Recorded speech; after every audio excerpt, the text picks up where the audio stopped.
everybody, John Lorden here. Welcome to another episode of Brain Scratch, Case Cracked for today, Thursday, November 9th, 2017. Before we jump into today's story, I have to give a very big thank you to missing mom Shannon. You might have heard me mention her on the channel before.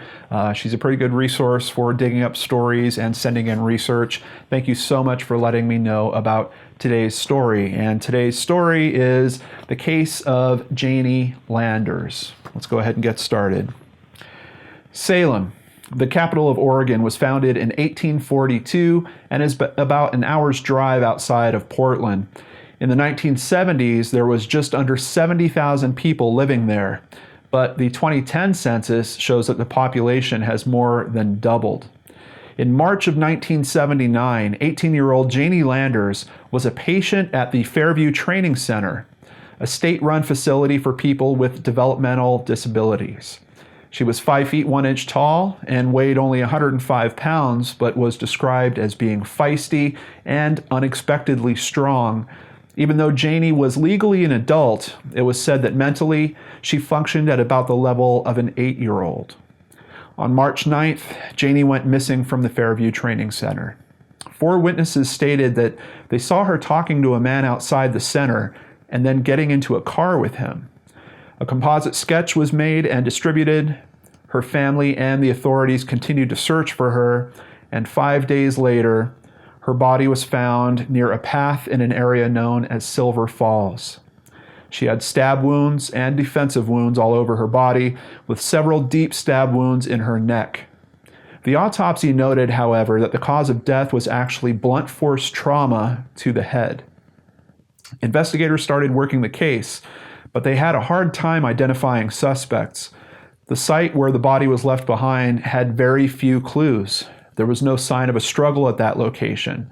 There was very little physical evidence. Obviously, this was just a dump site and not the site of the actual attack that had happened to Janie. Janie was buried in Sunset Memorial Park in Coos Bay. Unfortunately, decades would pass with very little progress in the case. In 2001, Oregon State Police investigators looked at the case again and once again ran out of information before being able to identify a suspect. In March of 2015, 36 years after her murder, Janie's younger sister Joyce convinced state police to re-examine the case once again. Detective Steve Hinkle looked at the photos of her body and noticed something about the stab wounds.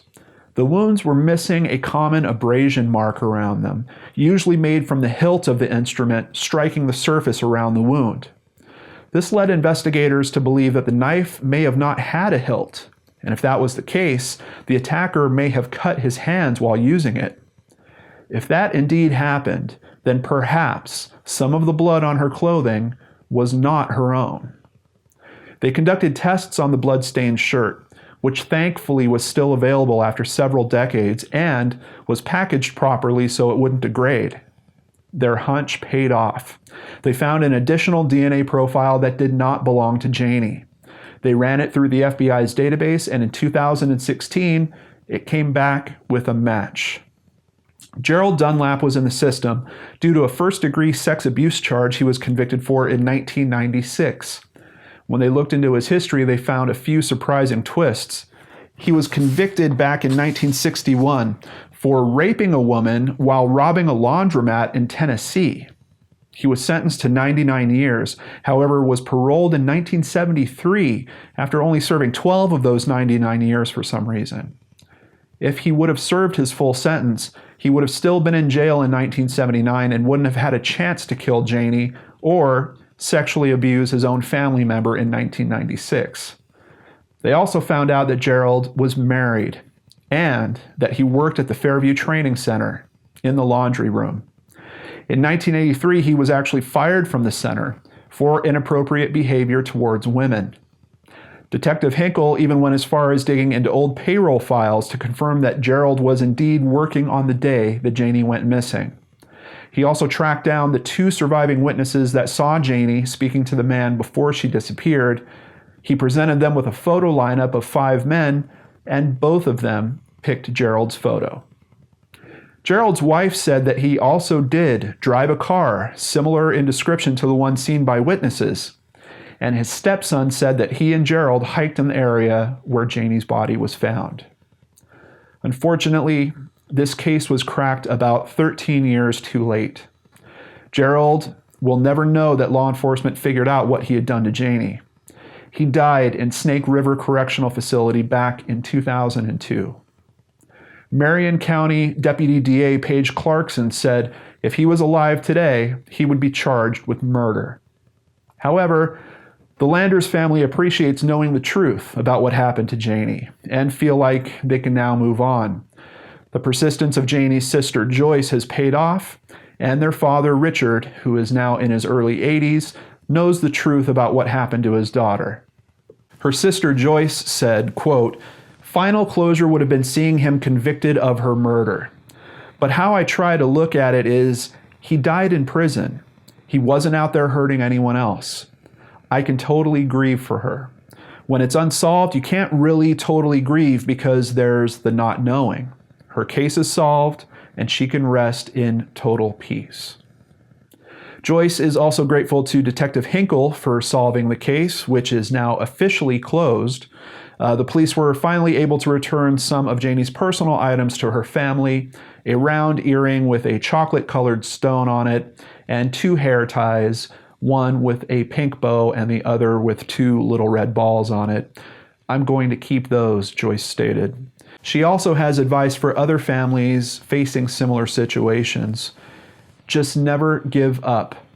Keep hope that someday it will happen, because somebody has got to speak up for people like Janie. Case cracked. I got to tell you guys, after looking into this one, it's weird because I always look into these cases and you kind of see both sides. There's a really dark side to this story, but when justice arrives, even if it comes decades later, there is a bright side to this story. And I think the sweet part of this story is that Joyce's love for her sister kept her at this case. She kept contacting law enforcement when she felt like it'd been too long and she hadn't heard anything. And she kept at it for decades. In some of the articles I read, it mentioned specifically that she was becoming concerned that her father would pass away without knowing the truth, and that's part of what motivated her to once again contact authorities and try to get them to look at the case. And ultimately, she hit her goal of finding out the truth of what happened to Janie for her father, so when he does pass away, at least he won't have that unsolved question hanging over his head.